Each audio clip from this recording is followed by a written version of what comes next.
Reconciliação. Meus irmãos, essa série tem um propósito de até o final desse trimestre, com a graça de Deus, nossas famílias estarem aqui na igreja, todos aqueles que não estão estarem. Aqueles que têm algum tipo de atrito, alguma confusão que se instalou na família, dores, feridas, mágoas, desilusões, tristezas, perdas na família, separou a família. Gente que é da nossa casa, da nossa família, que pertencem à nossa linhagem, que não estão porque houve alguma coisa. O propósito é que a gente ore esse trimestre e venha aos cultos e peça a Deus, porque nós vamos orar em cada culto, para que Deus realmente Ele derrube toda a parede de separação e destrua toda a barreira de inimizade na minha vida, na minha família e na minha linhagem. Amém? Porque às vezes, meus irmãos, se erguem muros e ao invés de derrubarmos esses muros, enfeitamos os muros. A gente faz mosaico no muro, pendura quadro no muro, mas esse muro é para derrubar, porque ele impede que a gente se relacione como Deus quer. Amém? E aí nós vamos passar por algumas mensagens. Hoje é o alicerce do avivamento. E a próxima é causas e efeitos da rejeição.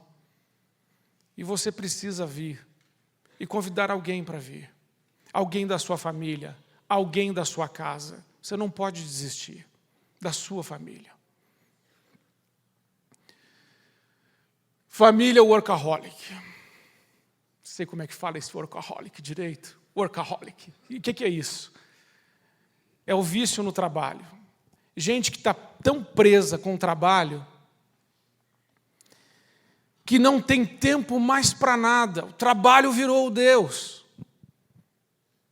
O alicerce do avivamento é eu com Deus e eu e a minha família. Se não tiver relacionamento com a família, se o pai não está com o filho, se o cônjuge não está um com o outro bem, não existe avivamento, não tem como ter a presença de Deus num lar onde não há perdão, onde não há reconciliação, num lar onde há feridas, mágoas, onde foi criada uma estrutura de superficialidade nos relacionamentos, onde deveria haver intimidade.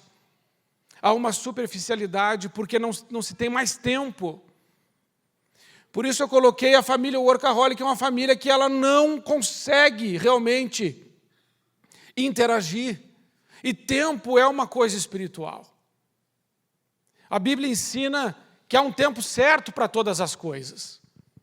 E eu creio que quando Deus trouxe no nosso coração essa série Reconciliação, é porque chegou o tempo, em nome de Jesus, de as famílias andarem juntas em Cristo Jesus. Chegou esse tempo. Agora, esse tempo que chegou na nossa vida, nós precisamos nos posicionar e entender isso, e brigar por isso, se esforçar por isso, lutar pela unidade familiar. Então a Bíblia diz em Eclesiastes que tudo tem o seu tempo determinado, que há tempo para todo o propósito debaixo do céu. Tempo de curar. Meus irmãos, chegou o tempo de cura. Chegou. E você precisa tomar posse disso. Hoje nós oramos por cura. Cura física, mas cura de doenças, mas também cura emocional, cura espiritual. Chegou o tempo da cura. Chegou o tempo de abraçar. Posso ouvir um amém? Amém? Meus irmãos, tem gente que quando a gente olha para esse tipo de gente, que a gente não gosta dessas gentes, você olha e já te dá uma dor de barriga. A pessoa vem e você já meio que desvia. Já viu aquela gente que abraça de ombro? Tem gente que é assim. Tem que começar o abraço dentro de casa.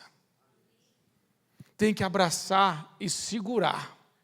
Eu falei isso, foi uma coisa que Deus me deu e depois os psicólogos descobriram. Que se você abraça a esposa, e não está tudo tão bem, mas daí você vai lá e abraça ela. E você fica segurando, abraça e segura. Ela vai fazer assim. E depois você fica segurando, ela vai fazer assim, ué, o que ele quer? E aí ela vai abraçar de volta, porque você não largou. E aí você continua segurando. E depois, uns 20 segundos, se ela não te empurrar, ela não vai. Você vai olhar nos olhos dela e vai dizer assim, meu amor, eu amo você.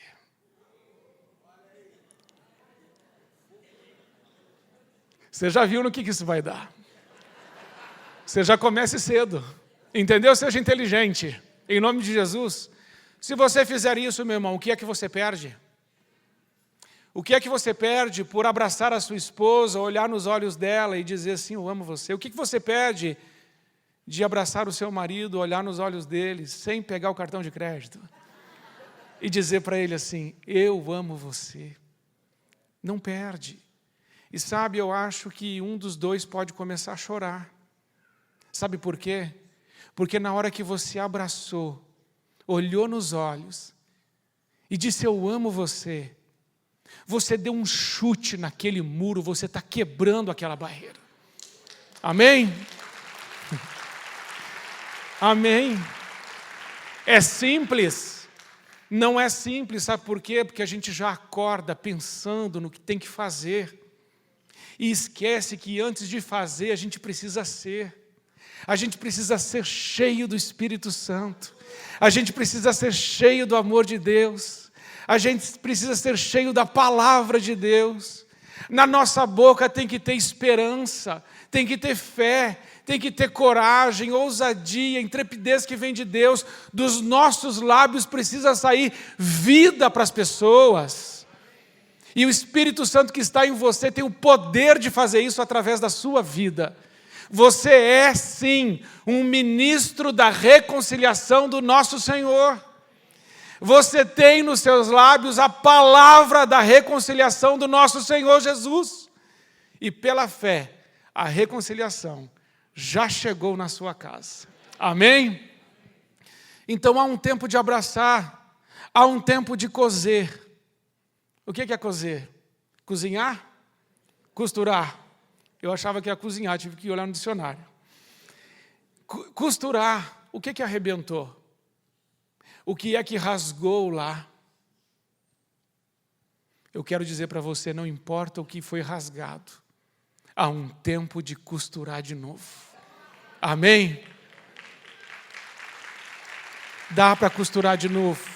Meus irmãos, a nossa família, se a gente for costurando, não vira uma coxa de retalhos, não. Porque quando Jesus coloca o sangue dele, fica tudo vermelho. É uma cor só, carmesim, lindo, sangue de Jesus. Há um tempo de coser e há tempo de amar. Amar é uma decisão, amar não é um sentimento. Você precisa decidir amar as pessoas que te feriram. Você precisa decidir abrir mão dos seus direitos. Você precisa decidir abrir mão até dos seus argumentos. Sabe por quê? Porque amar é um mandamento do nosso Senhor Jesus. E quando você ama, você quebra os muros. Quando você ama, Jesus entra. E quando Jesus entra, a nossa vida muda, a nossa família junta. Amém? Vamos fazer um teste. Não sou psicólogo, mas tenho aprendido a fazer testes psicológicos aí com a doutora Silvana. Veja ali, teste para saber se você é um workaholic. Disposição para o trabalho. Tempo. Não tem. Já peguei metade. Expediente. Longo. Descanso. Tem hábitos de sono muito superficiais, possivelmente sofre de insônia e ansiedade. Nada a ver com você. A alimentação não completa o horário do almoço. Não consegue almoçar nem em paz. Está lá com o seu telemóvel, como diz o pastor Henrique. Está lá com o seu celular, com o seu tablet, você está ligado em alguma coisa. Você não consegue Almoçar. Você sabe que o almoço, a gente faz aliança na refeição. Por isso que a ceia é a celebração de aliança. Lazer. Sem lazer. E quando tem lazer, é aquele lazer de fazer assim, clientes. Vamos jantar fora? Vamos. Jantar fora na empresa. Que tem que fazer aqueles negócios lá de interação. Reforma. Palavra proibida de um workaholic, pois morre de medo de se reformar. Família. Não sabe separar tempo exclusivo para a família. Meus irmãos, em nome de Jesus, esse é um item muito importante. Separar tempo exclusivo para a família. Tem pai que conversa com o filho quando vai pegar na escola, quando vai levar para a escola. E aí ele está no banco de trás, o rádio está ligado, ele está prestando atenção no trânsito, ouvindo o rádio e pergunta assim para o filho: filho, como é que está seu coração? Meus irmãos, você acha que ele vai responder? Você acha? Você conversaria sobre questões existenciais sérias com alguém dirigindo, cantarolando e perguntando para você: e aí, como é que está a vida? O que você vai responder? Até que você abre o coração. Quando a pessoa dá um tempo exclusivo, ela para em você, olha para você, se preocupa com você, ouve você, chora com você, ora por você. Isso derruba barreiras, arrebenta muros e constrói vínculos. Só que o desafio disso se chama tempo. Não há reconciliação sem tempo. O que é mais caro para o homem hoje é o dinheiro? Não, não é o dinheiro. O que é mais caro para o homem hoje é tempo. Porque tudo que nós não queremos dar é tempo. A gente paga o missionário para não ser missionário. Porque todos nós somos missionários de Deus. Mas a gente prefere pagar missões e fala assim: vai. Não é? Então, Deus quer o seu tempo. Você pode dar o seu tempo para Deus? Primeiro, se você tiver um tempo exclusivo com Deus, você vai ter um tempo excelente e exclusivo com a sua família e qualquer pessoa que Deus coloque no seu caminho. Amém? Esse item é importante. Excelência é movido pelo desejo de ser melhor no que faz. Competidor. Não tem facilidade de dividir os créditos. Eu fiz. Workaholic. Local de trabalho. Trabalha em qualquer lugar, na casa, no banho, nas férias, no hospital, está morrendo, está trabalhando. Esse foi o teste, aí é contigo. Sintomas de um workaholic: dor de cabeça, estresse crônico, diabetes, doenças cardiovasculares, arterioclerose, hipertensão, ataque cardíaco, gastrite, úlceras, distúrbios do sistema imunológico e outros. Me diga, com tudo isso aí de sintoma, como é que você vai ter uma conversa? Para o médico, para o psicólogo, para o pastor. Mas esse tempo não deveria ser do médico, esse tempo não deveria ser do psicólogo, esse tempo não deveria ser do pastor, esse tempo deveria ser de Deus e da sua família, do seu cônjuge e dos seus filhos. É deles esse tempo. Porque, meus irmãos, nada do que a gente deixe, que seja de dinheiro e posses, vai mudar a vida da nossa linhagem. São os princípios e valores eternos de Deus que transformam a vida dos nossos filhos. Amém? O tempo certo é a unidade. Jesus falou assim, levantando os olhos aos céus e disse: Pai, é chegada a hora, glorifica o teu filho para que o teu filho te glorifique. O que Deus está falando? O que Jesus está falando? Jesus está dizendo assim: Pai, chegou a hora. Quem é que disse que chegou a hora? Jesus disse que chegou a hora. Que hora? A hora de Ele morrer naquela cruz por nós. Chegou a hora da reconciliação. E quem disse que chegou a hora de reconciliação? Jesus disse. Não foi o Pai que disse para Ele. Foi Ele que disse para o Pai. Porque Jesus tinha o discernimento profético do momento presente. Jesus sabia o que estava acontecendo. Porque Jesus passava tempo com o Pai. E por Jesus passar tempo com o Pai, ele sabia que a hora chegou, a hora da reconciliação, a hora do sacrifício, a hora de ele dar a vida por todos nós. A unidade, a reconciliação é uma coisa tão séria para Deus, mas ela é tão séria que Deus mandou o seu único Filho, Jesus Cristo, nosso Senhor, para que morresse em nosso lugar, para restabelecer a unidade que havia sido quebrada, para construir uma ponte sobre o abismo, para nos tirar do inferno e nos levar para o céu. Jesus teve que morrer, Jesus teve que se sacrificar. Deus mandou o seu único Filho para restabelecer a reconciliação entre ele e os homens. Reconciliação é coisa séria para Deus. O ministério de Jesus Cristo é o ministério da reconciliação. O nosso ministério também é o ministério da reconciliação. E sim, chegou a hora de nós nos sacrificarmos, a hora de nós renunciarmos, a hora de nós abrirmos mão do que queremos e gostamos, em favor de Deus, em favor da nossa família, em favor do nosso cônjuge, em favor dos nossos filhos, em favor da nossa linhagem, em favor até dos nossos amigos e em favor até dos nossos inimigos. Chegou a hora. É o discernimento profético. Jesus teve. Nós temos o Espírito de Deus, também temos esse discernimento. Se Deus te trouxe aqui, é para dizer a você que chegou a hora. Amém? Pois também eu digo que tu és Pedro, e sobre esta pedra, antes, eu eles e tu em mim, para que eles sejam perfeitos em unidade, e para que o mundo conheça que tu me enviaste a mim, e que os tenha amado a eles como me tens amado a mim. Como é que o mundo reconhece que Jesus Cristo foi enviado? Como? Se nós vivemos em perfeita unidade. Como é que a sua família vai ver que Jesus Cristo está lá na sua casa?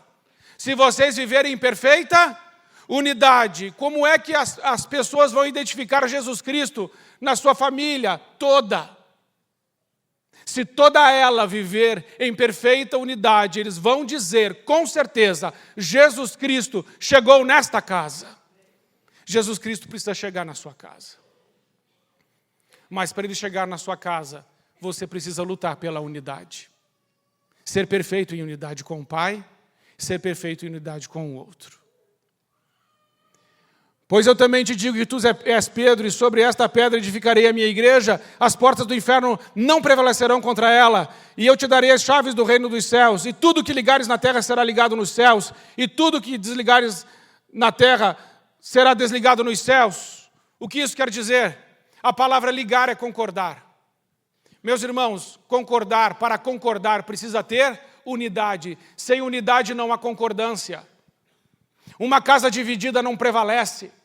Uma casa que não busca a reconciliação é uma casa que fracassará. Uma casa que não anda unida é uma casa que será destruída. Virão os ventos, as tempestades, as chuvas e derrubarão esta casa, porque não está firmada sobre a rocha. Mas uma casa que está firmada sobre a rocha é uma casa que vive junto. Unidade precisa de ter humildade. Não se constrói unidade sem humildade. Pastor Marcos Cotti ensina isso que estou ensinando, aprendi com ele. Unidade sem humildade não acontece.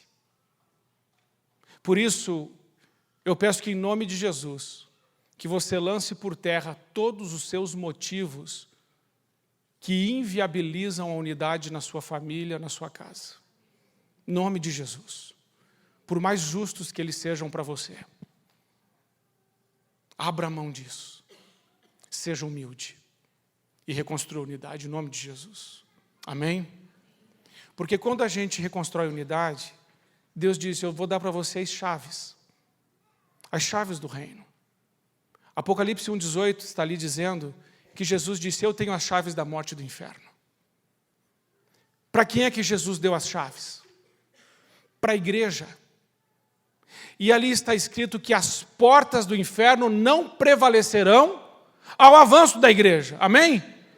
Se o inferno tem porta, O que abre a porta do inferno? A chave.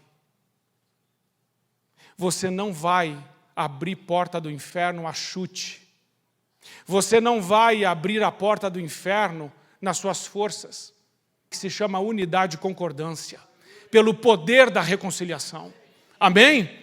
Se você entender isso e começar a viver a reconciliação, Deus vai dar a chave na sua mão.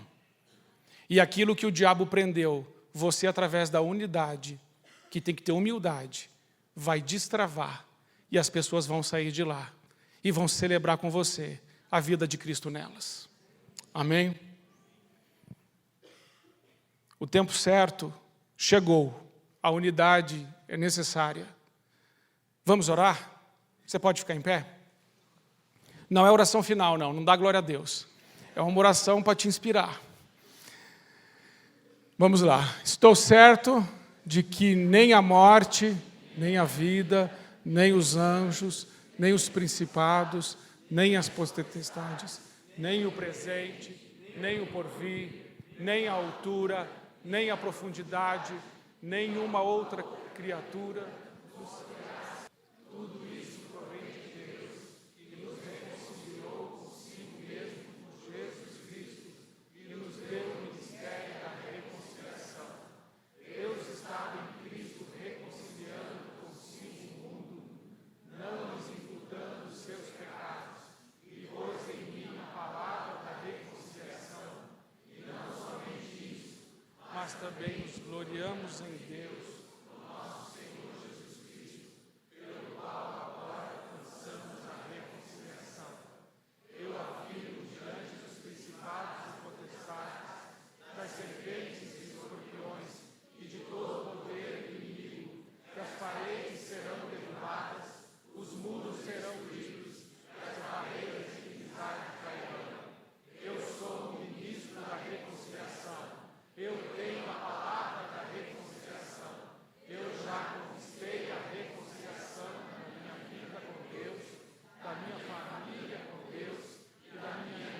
Amém, amém, vai ser assim. Deus te abençoe, sente-se. Julgos, a lei e a graça. Aqui, meus irmãos, eu preciso entrar. Antes, quero falar sobre abuso espiritual. Porque eu sou um pastor, estou pregando a palavra da reconciliação. E você pode ter sido alguém que foi abusado espiritualmente. E alguém que foi abusado espiritualmente terá muita dificuldade de ouvir qualquer líder, qualquer pastor que lhe pregue a palavra, porque fica machucado, ferido por uma liderança que não te respeitou, que te dominou, que te machucou, que te feriu. E isso causou em você uma resistência muito grande.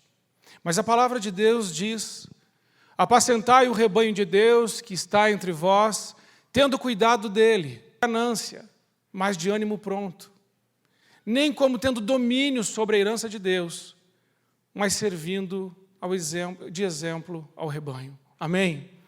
É assim que um pastor deve pastorear.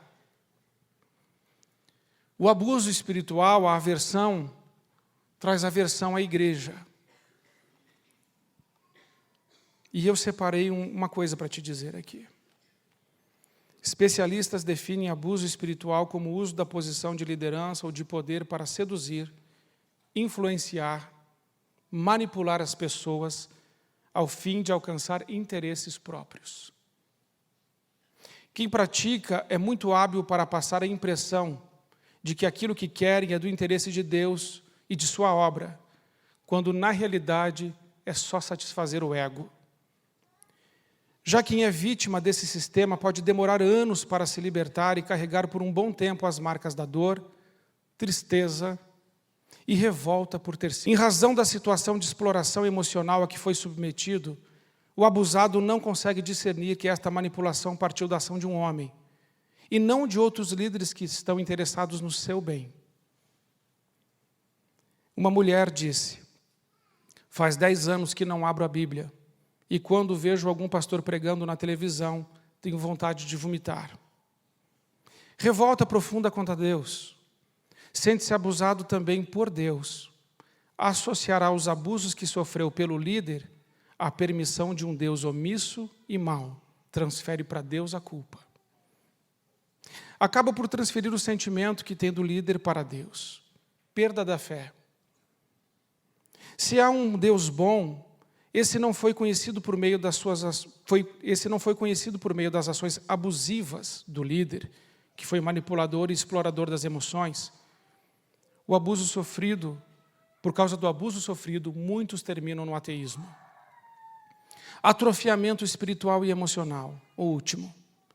Muitos em sua caminhada espiritual não recebem a autonomia necessária para viver a vida cristã. Não são emancipados. Suas escolhas estavam em todo o tempo sofrendo a interdição de um líder. Isso traz insegurança, medo, na tomada de decisões na vida do abusado. Você pode ter sido abusado espiritualmente. E você está aqui hoje.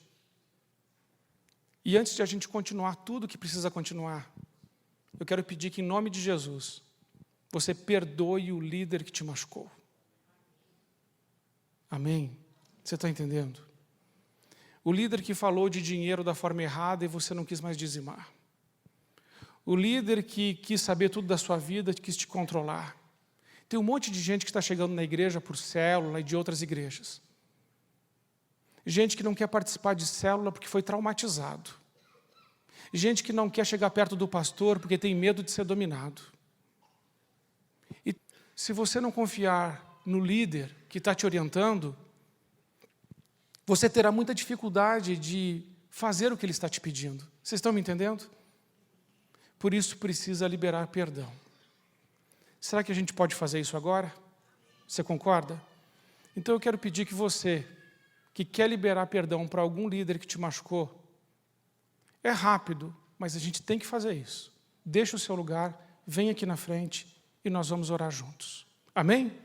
Então você pode vir. Rapidinho, deixa o seu lugar e venha. Venha e já fala para Deus o nome desse líder e libera perdão para ele. Tá bom? Pedir que você não fique assim, justificando na mente. Se houve alguma situação, te feriu, te machucou, deixa o seu lugar e vem. Se sentiu agredido, manipulado, usado, de alguma forma aquilo te feriu. Você quer perdoar ele agora. Perdoa agora, em nome de Jesus. Fala o nome dele para o Senhor. Fala o que aconteceu para Deus. Vai dizendo para Deus, olha, Senhor, aconteceu isso. Eu quero perdoar aquele líder. Eu quero liberar perdão para ele. Eu também quero pedir perdão. Senhor, talvez o problema fosse eu, não sei. Mas eu quero me reconciliar. Sabe por quê? Porque eu quero ouvir daqui para frente a palavra do pastor, a palavra do líder e confiar. Confiar que eu não vou ser de novo, mais uma vez, abusado, não vou ser mais uma vez prejudicado, mais uma vez manipulado. Que não estão querendo alguma coisa de mim, simplesmente eu quero ser amado como ovelha. Então fala isso para Deus. Senhor Jesus, nós queremos colocar essas pessoas diante do Senhor. Elas são ovelhas do teu rebanho. E o Senhor para elas, no lugar desses líderes.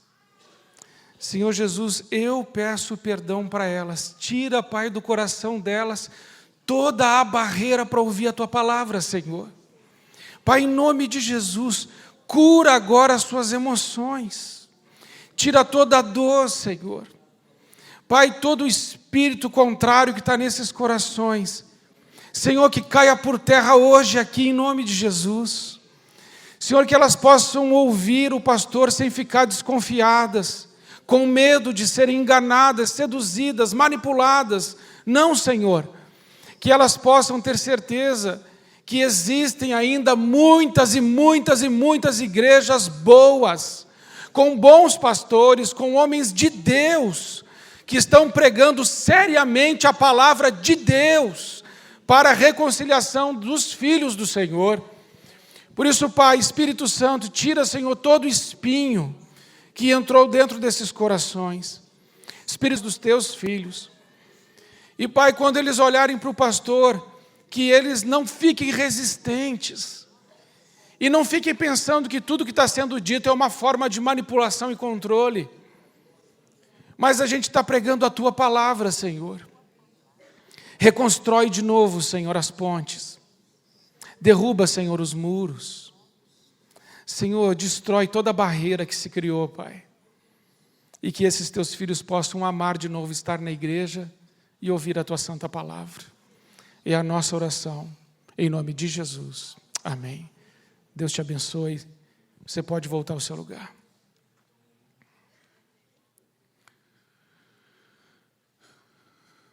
Há um jugo, meu irmão, que tem que ser quebrado. Há um jugo da lei e um jugo da graça. Jesus disse: vinde a mim todos vós que estáis cansados e sobrecarregados, e eu vos aliviarei. Tomai sobre vós o meu jugo e aprendei de mim, que sou manso e humilde de coração, e encontrareis descanso para as vossas almas, porque o meu jugo é suave e o meu fardo é leve.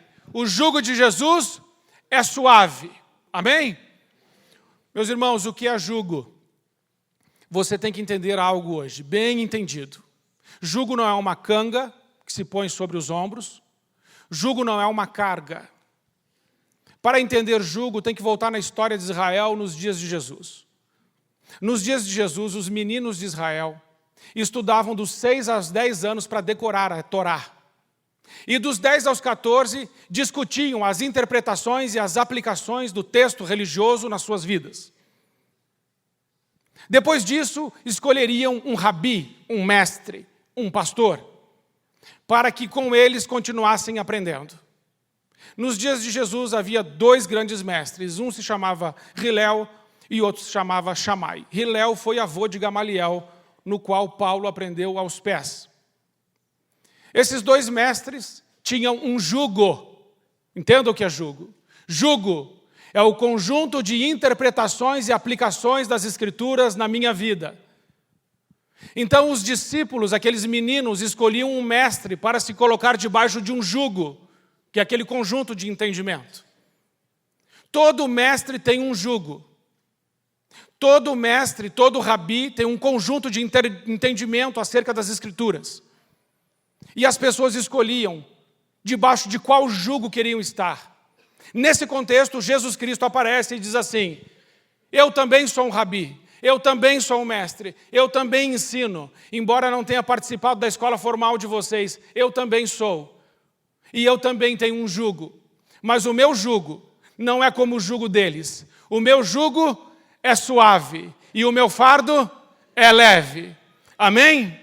Nós precisamos viver debaixo do jugo de Jesus. Vamos aprofundar um pouco mais, porque o jugo, ele vai trazer o que está sobre a nossa vida. Talvez haja um jugo sobre sua vida.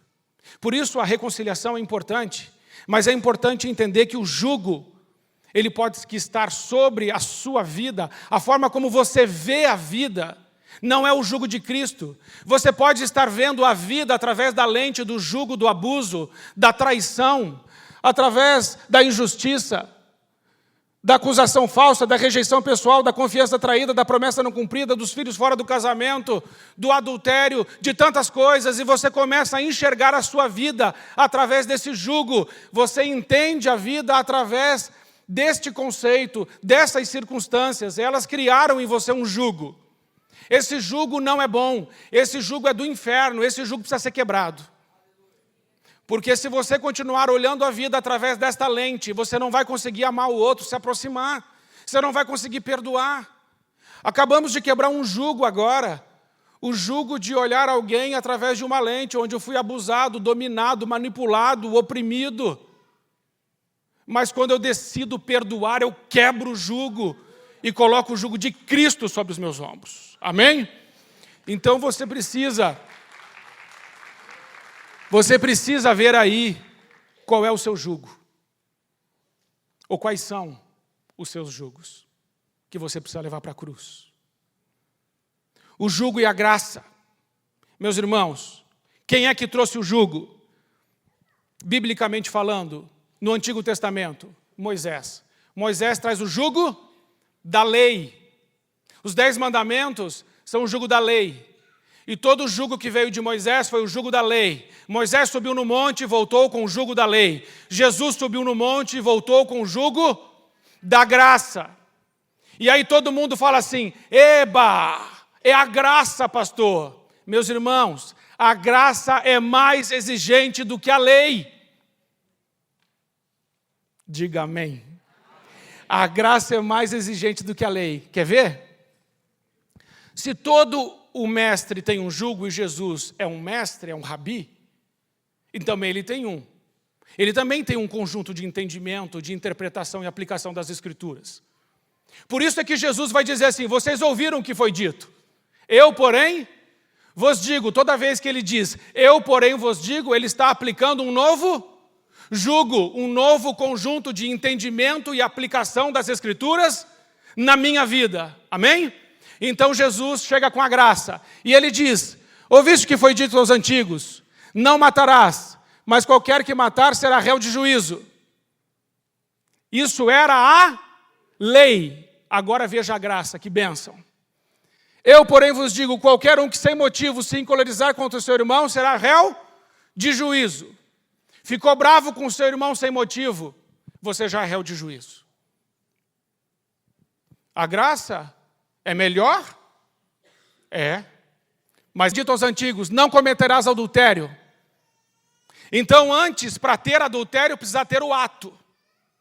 Mas Jesus chega com a graça e diz assim, se você desejar a mulher no seu coração, já cometeu.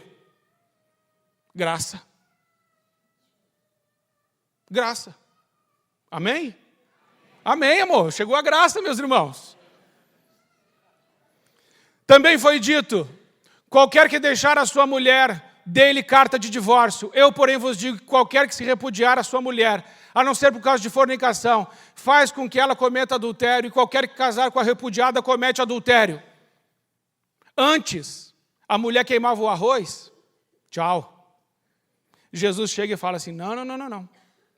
Para você se separar, não vai ser bem assim.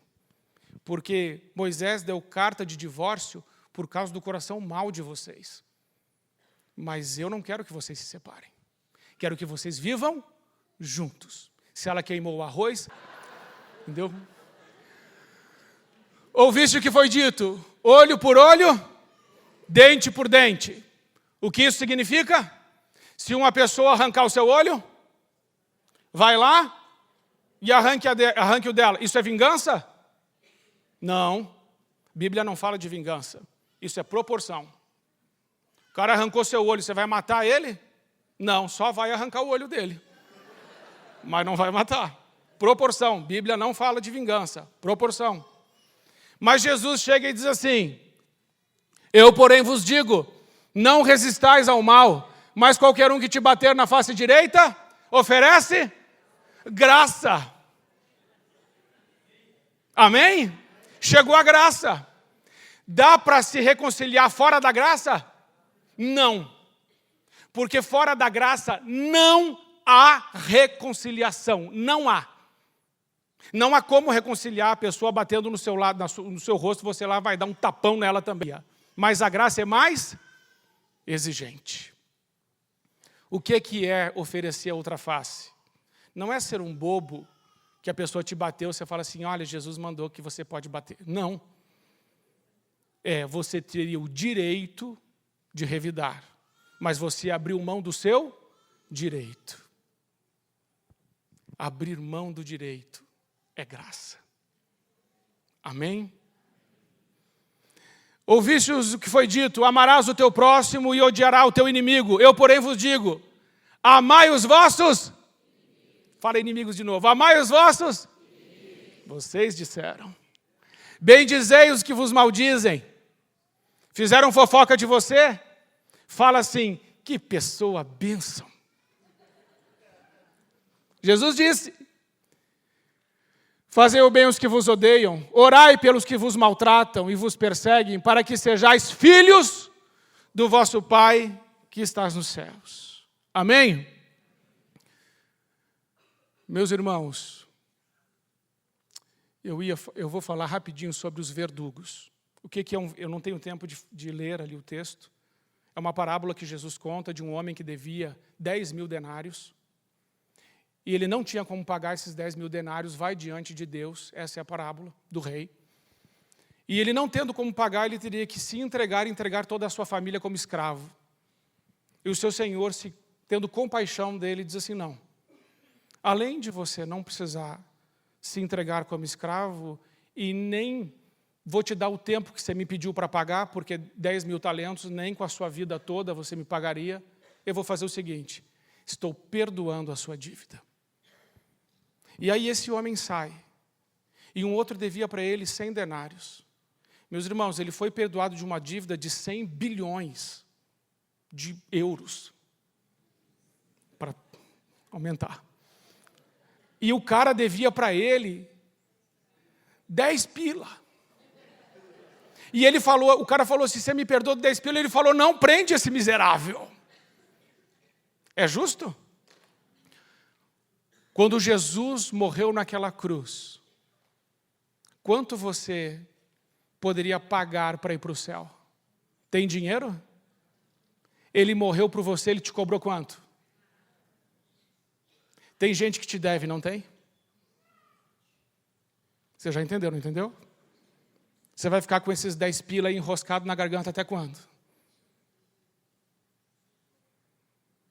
E ele disse assim, pega esse que não perdoou e entrega ele para os atormentadores, para os verdugos. Verdugos emocionais, uma vida azeda, amarga, fechada, desconfiada, que não consegue se abrir com ninguém, vivendo irritado. Passividade, frustração, depressão e morte. Verdugos físicos sugerem enfermidades. O salmista no Salmo 32 nos fala, enquanto ele guardava o pecado escondido, sentiu seus ossos envelhecerem, havia gemidos, e o seu vigor tinha se tornado em sequidão, ou seja, seco, sem água, que refrigera, que umedece, que lava. Sintomas e sentimentos, verdugos. Olha o que você sente por não perdoar, por não liberar perdão. Bloqueio, frustração, inferioridade, solidão, tristeza, autocomiseração, vergonha, melancolia, choro, desejo de morrer, ansiedade, rancor, ira, irritação, nervosismo, incredulidade, amargura, autorrejeição, ressentimento. São os tijolos que reconstroem, que vão construindo esse muro. Meus irmãos, para a gente começar a construir a reconciliação, primeiro a gente precisa pedir perdão a Deus por não perdoar os outros e por achar que tem razão. Depois que a gente faz amizade com Deus e restabelece com Ele o vínculo, a gente diz assim, Senhor, me dá unção e humildade, me dá força, Senhor, porque eu vou falar com aquelas pessoas e eu vou fazer com elas o que o Senhor fez comigo. O Senhor me amou enquanto eu era um pecador. O Senhor me tirou da lama e o Senhor me pôs num lugar alto. Então eu quero ser como o Senhor. Quero fazer igual. Amém? Se você quer fazer isso, deixa o seu lugar, vem e vamos orar juntos por isso. Todos podem ficar em pé. E se você quer fazer isso, deixa o seu lugar e vem aqui à frente. E vamos fazer isso, vamos fazer essa oração juntos.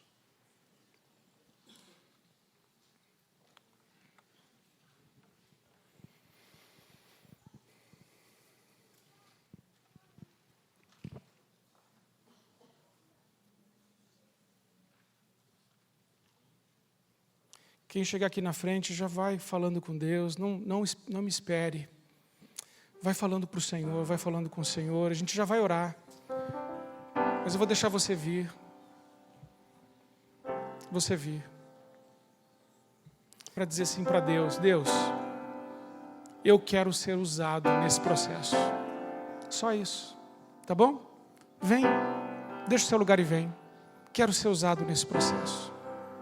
Ao final desse trimestre, meus irmãos, eu creio que muitos dos nossos familiares estarão aqui, amigos. E sabe, eu vou mais longe. Tem gente que não conhece Jesus. Não tem? Precisam de reconciliação?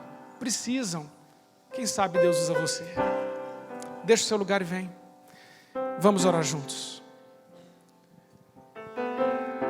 Diga assim, Senhor Jesus, meu pastor que cuida de mim, eu sei que nada, absolutamente nada me faltará. Tu me fazes repousar em pastos verdejantes, onde tenho a plena paz que vem de Ti. Sim, posso repousar em segurança.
Tens preparado uma... Sim, posso ver essa mesa, minha família, meus amados, meus amigos, todas as pessoas que eu amo, reconciliadas pelo Teu grande amor.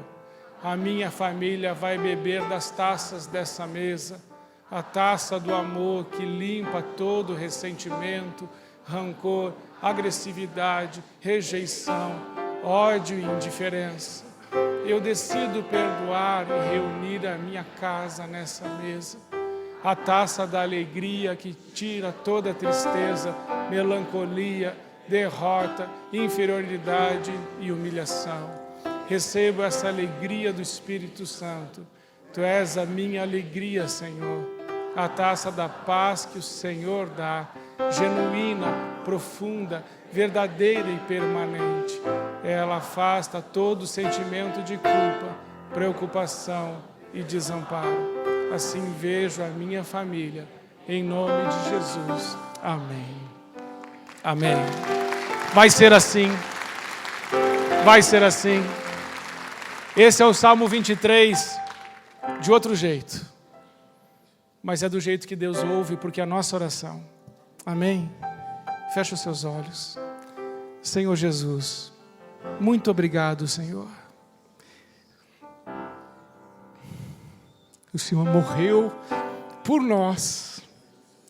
O Senhor foi humilhado por nós. O Senhor foi traído, rejeitado, desprezado. Esbofetearam o Senhor.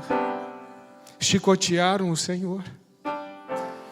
Mas o Senhor não disse nada.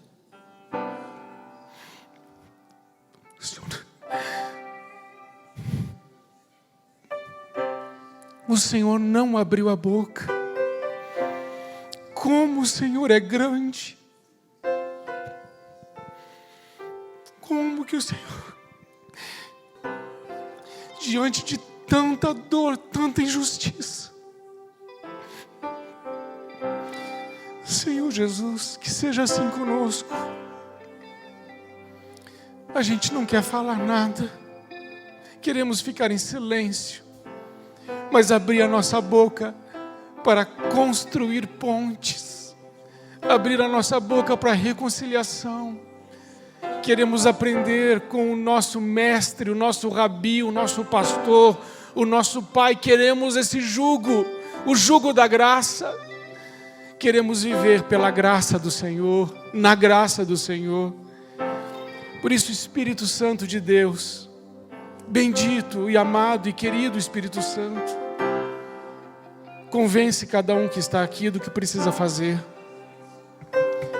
Sabe, Senhor, o nosso sonho é de chegar ao final desse tempo que o Senhor separou para nós, e vemos de fato famílias inteiras louvando a Deus aqui, casamentos fortalecidos, filhos juntos com seus pais, Queremos, Senhor, uma família, famílias fortes na igreja, porque famílias fortes farão uma igreja forte, e uma igreja forte vai transformar essa sociedade, e uma sociedade transformada vai glorificar o nome de Deus, e vai dizer: é chegado o reino de Deus nesse lugar.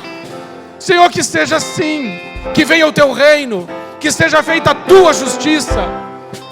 Senhor, nos ajude, e ajude cada filho teu e filha tua que está aqui, a decidir, a se esforçar, a orar, a ter tempo exclusivo com o Senhor e com a sua família, para que ao final desse tempo, eles possam perceber que ganharam o mais precioso tesouro que existe, a reconciliação. Bendito seja, Pai, o teu nome, por tudo que o Senhor fez nessa noite, e por tudo que o Senhor vai fazer através da vida desses amados do Senhor, das ovelhas do Senhor. Bendito seja o teu nome. É a nossa oração, agradecidos, em nome de Jesus. Amém.